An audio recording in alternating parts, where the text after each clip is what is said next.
Alrighty guys, game time once again. I am actually about to start a new series of games. I'm not going to spoil what they're all about just yet, but once this game is concluded, you'll understand what's different about these games. I am playing Omnath versus Campanula, and he's using sort of token Jund commander, Xira Arian, old legendary creature from Legends. You don't see it too often, but I think that if you want to play Jund, there aren't really a great deal of excellent commanders. I guess there's that Kresh guy. But outside of those two, there really aren't too many that I think are worthy of the black-red-green combination. And Xira certainly being cheap and a card advantage engine in the long term isn't too bad, although paying 3 mana and having to tap a creature to draw a card is a pretty raw deal given the power level of what exists today. Compare that to a zombie, for example. Anyway, I'm playing Omnath in this game, and this game was actually recorded way back in May, so I had to go and find it in the old archives. Fortunately, it works. We are going first, I think. Yeah, looks like I'm going first here. Certainly going to green Sun Zenith with a very keepable hand. It does have 2 very clunky spells, but as you know, just drawing Omnath isn't often enough. You need to draw it with action. So I have action in spades right here. I'm just going to do the obvious play of Zenithing for an Arbor to get Omnath out on turn 2.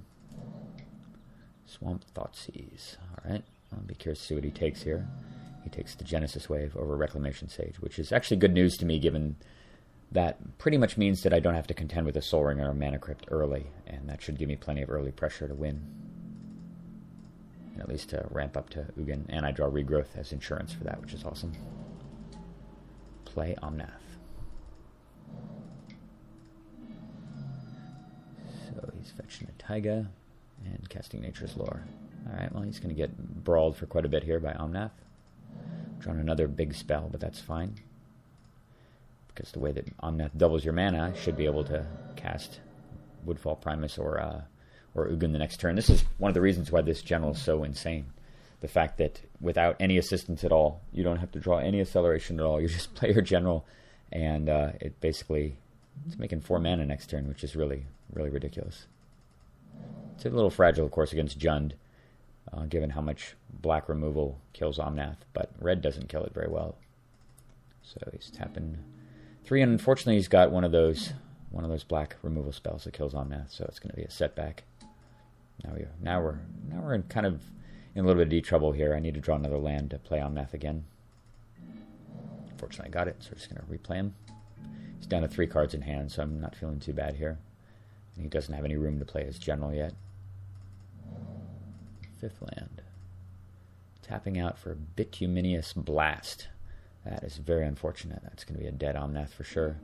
And I don't have a fetch land in the graveyard to regrow either, which means that I'm going to be pretty far behind now, depending on what he cascades into. Unfortunately, he just gets Shred Memory.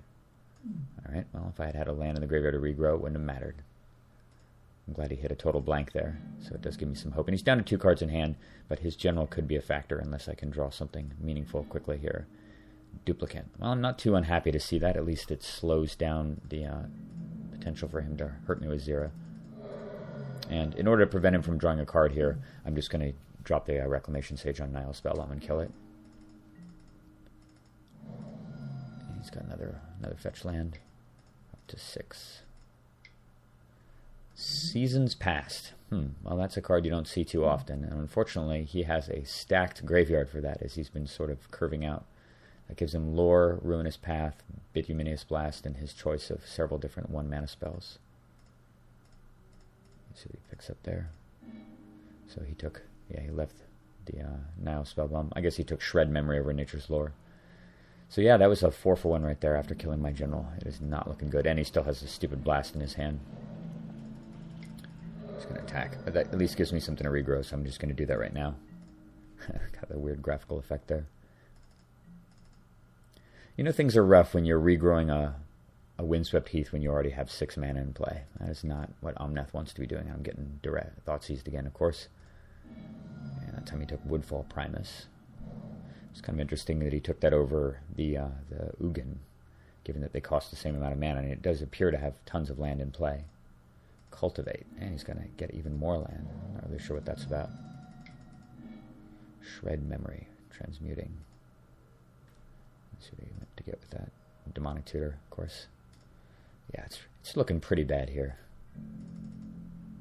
Alright, well, I don't really have a lot that I can do here short of just replaying Omnath, praying that he blanks on Bituminous Blast, and I'm able to get another land to get Ugin going, and that he has no answer to that. But that's a lot of ifs. At least Ugin does offer an answer to Xira, if in fact the rest of his hand is not particularly good, although he does have a Demonic Tutor in there. Terastodon.